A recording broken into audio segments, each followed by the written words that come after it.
আসসালামু আলাইকুম, শুভেচ্ছা সবাইকে। আজ শুক্রবার 23 মে ভয়েস মেইনার নিয়মিত সংবাদ আয়োজন নিয়ে আপনাদের সাথে আছি আমি শামীম আক্তার।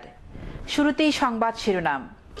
শহরের কলাতলিতে ডাকাতের গুলিতে বৃদ্ধ নিহত, আহত 10, এক ডাকাত আটক। আগামীকাল অনুষ্ঠিত হতে যাচ্ছে ভয়েস মেইনার প্রাক বাজেট সংলাপ। সৈকতে বেড়াতে এসে পর্যটকদের পড়তে হচ্ছে নানামুখী সমস্যায়। পেকুয়ায় তুচ্ছ ঘটনাকে কেন্দ্র করে সংঘর্ষ। নাইখংছড়িতে হাতির আক্রমণে গৃহবধূ নিহত। শিরোনাম শুনছিলেন, এবার বিস্তারিত। কক্সবাজার শহরের কলাতলির ঝরঝরি পাড়ায় ডাকাতের গুলিতে মনসুর আলম নামের এক বৃদ্ধ নিহত হয়েছে। আহত হয়েছে অন্তত 10 জন। এই ঘটনায় এক ডাকাতকে আটক করেছে পুলিশ। পুলিশ জানায়, শুক্রবার ভোর 4টার দিকে একদল সশস্ত্র ডাকাত কয়েকটি বাড়িতে গণ ডাকাতি করার সময় ডাকাতের উপস্থিতি টের পেয়ে স্থানীয়রা এগিয়ে আসলে ডাকাত দল এলোপাতাড়ি গুলি চালায়। এতে গুলিবিদ্ধ হয়ে মনসুর আলম ঘটনাস্থলে মারা যায়। মডেল থানার ওসি মাহফুজুর রহমান জানিয়েছেন, ডাকাতির ঘটনায় ওই এলাকার মীর আহমদের পুত্র কবির আহমদ নামে এক ডাকাতকে আটক করা হয়েছে। আগামীকাল শনিবার দুপুর 2টায় জেলা প্রশাসকের সম্মেলন কক্ষে কক্সবাজার সিভিল সোসাইটির সৌজন্যে ভয়েস মেরিনা বা মাল্টিমিডিয়া ওয়েব পোর্টালের উদ্যোগে আসন্ন জাতীয় বাজেট 2014-15 উপলক্ষে কক্সবাজার উন্নয়ন শীর্ষক ভয়েস মেরিনা প্রাক বাজেট সংলাপের আয়োজন করা হয়েছে।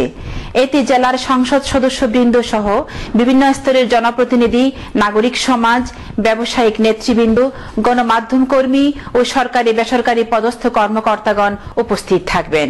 সংলাপটি স্থানীয় ডিস কেবলে ও অনলাইনে বিশ্বব্যাপী সরাসরি সম্প্রচার করা হবে। ছুটির দিনে সৈকত এলাকা লোকে লোকারণ্য হয়ে ওঠে।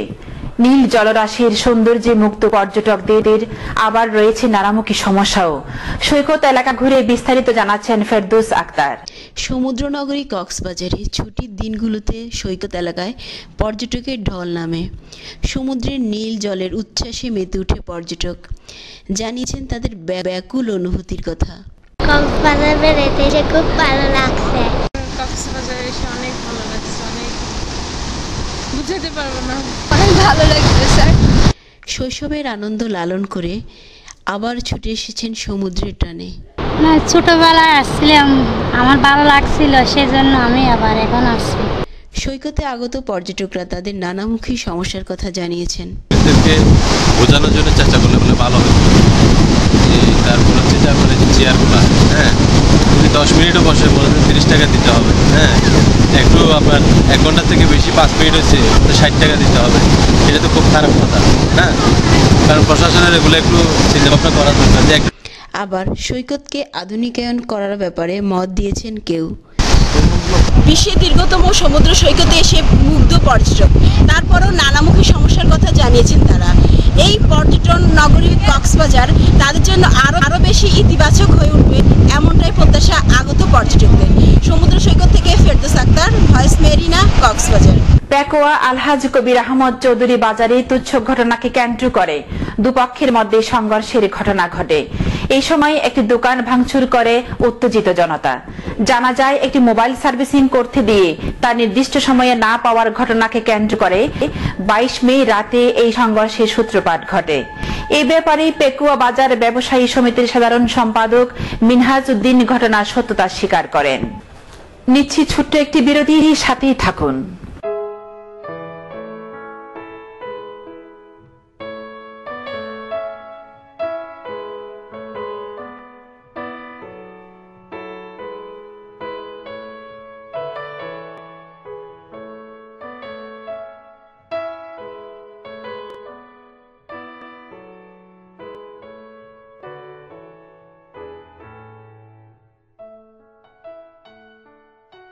বিরতির পর ভয়েস মেরিনার সংবাদে আপনাদের আবারও স্বাগত। পর্যটন নগরী কক্সবাজারের অতিরিক্ত সৌন্দর্য বর্ধন করেছে কলাতলি মোড়ের ভাস্কর্য। দেখুন ফেরদৌস আক্তারের আরেকটি রিপোর্ট। প্রকৃতির সবটুকু সৌন্দর্য নিয়ে স্বমহিমায় আত্মপ্রকাশ পর্যটন নগরী কক্সবাজারের। কক্সবাজারের প্রবেশদ্বার কলাতলি মোড়ে 2010 সালে স্থাপন করা হয়েছে দৃষ্টিনন্দন স্থাপনা ভাস্কর্য। এটি মুহূর্তেই পর্যটকদের নিয়ে যায় সমুদ্রের তলদেশের রহস্যময় জগতে, আর রাতের আলো আধারিতে এটিকে কোনো স্বপ্নপুরী মনে হয়। তাই এই দৃষ্টিনন্দন স্থাপনাগুলো শহরের গুরুত্বপূর্ণ স্থানে স্থাপন করা হলে দেশি বিদেশি সব পর্যটকদের মনে ইতিবাচক প্রভাব ফেলবে এবং পর্যটন শিল্প বিকশিত হবে, এমনটাই প্রত্যাশা সবার। ফেরদৌস আক্তার, ভয়েস মেরিনা, কক্সবাজার।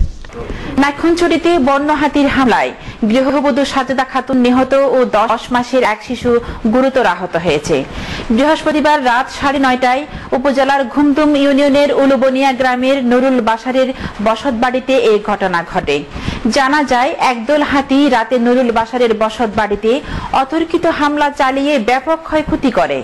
এই সময় হাতির শরীরের আঘাতে তার স্ত্রী সাজেদা খাতুন ঘটনাস্থলে মারা যান ও তার 10 মাসের শিশু রিফাত গুরুতর আহত হন। থানার ভারপ্রাপ্ত কর্মকর্তা মোহাম্মদ রফিকুল ইসলাম পিপিএম ঘটনার সত্যতা নিশ্চিত করেছেন।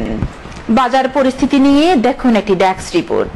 আজ বাজার ঘুরে দেখা গেছে বাজারে নিত্য প্রয়োজনীয় পণ্যের দাম স্বাভাবিক থাকলেও স্বাভাবিক নেই পেঁয়াজের দাম। বাজারে পেঁয়াজের দাম আবারও 5 টাকা বেড়ে তা বিক্রি হচ্ছে 32 টাকা, রসুন 80 টাকা, আদা 200 টাকা। আজ গরুর মাংস পাওয়া যাচ্ছে 280 টাকা করে। বাজারে সবজির দাম রয়েছে স্থিতিশীল। কাঁকরোল পাওয়া যাচ্ছে 40 টাকা, পটল 30 টাকা, মিষ্টি কুমড়া 20 টাকা, ঢেঁড়স 15 টাকা, ঝিঙ্গা 30 টাকা। এই ছিল বাজার পরিস্থিতি। Voice Marina desk. আবহাওয়ার সংবাদ নিয়ে দেখুন কোহিনুর আক্তার রিয়ার রিপোর্ট। আজ বেলা 12টা হতে আগামীকাল বেলা 12টা পর্যন্ত কক্সবাজার ও তার পার্শ্ববর্তী এলাকাসমূহের জন্য আবহাওয়ার স্থানীয় পূর্বাভাসে জানানো হয়েছে, আজ আকাশ আংশিক মেঘলা সহ প্রধানত শুষ্ক আবহাওয়া বিরাজ করতে পারে। সেই সাথে অস্থায়ীভাবে বৃষ্টি অথবা দমকা সহ বৃষ্টি হতে পারে। দক্ষিণ অথবা দক্ষিণ পূর্ব দিক থেকে ঘন্টায় 7 থেকে 14 কিলোমিটার বেগে বা তারও অধিক বেগে প্রবাহিত হতে পারে। দক্ষিণ অথবা দক্ষিণ পশ্চিম দিক থেকে ঘন্টায় 30 থেকে 40 কিলোমিটার বেগে বা তারও অধিক বেগে প্রবাহিত হতে পারে। কক্সবাজার সমুদ্র বন্দরের জন্য স্থানীয় 3 নম্বর সতর্ক সংকেত দেখিয়ে যাওয়া হয়েছে। জোয়ার ভাটা বেলা 1:09 পূর্ণ ভাটার পর সন্ধ্যা 7:13 পূর্ণ জোয়ার হবে। পুনরায় রাত 1:35 পূর্ণ ভাটার পর ভোর 6:30 পূর্ণ জোয়ার হবে। আগামীকাল সূর্যোদয় হবে ভোর 5:10 এবং সূর্যাস্ত হবে সন্ধ্যা 6:27। কোহিনুর আক্তার রিয়া, ভয়েস মেরিনা, কক্সবাজার। দর্শক, শেষ করার আগে শিরোনামগুলো আরো একবার। শহরের কলাতলিতে ডাকাতের গুলিতে বৃদ্ধ নিহত, আহত 10, এক ডাকাত আটক। আগামীকাল অনুষ্ঠিত হতে যাচ্ছে ভয়েস মেরিনার প্রাক বাজেট সংলাপ। সৈকতে বেড়াতে এসে পর্যটকদের পড়তে হচ্ছে নানামুখী সমস্যায়। পেকুয়াই তুচ্ছ ঘটনাকে কেন্দ্র করে সংঘর্ষ। নাইক্ষ্যংছড়িতে হাতির আক্রমণে গৃহবধূ নিহত। আজ এই পর্যন্ত। আগামীকাল আবারও সংবাদ দেখার আমন্ত্রণ জানিয়ে এখানেই বিদায় নিচ্ছি। ধন্যবাদ সবাইকে।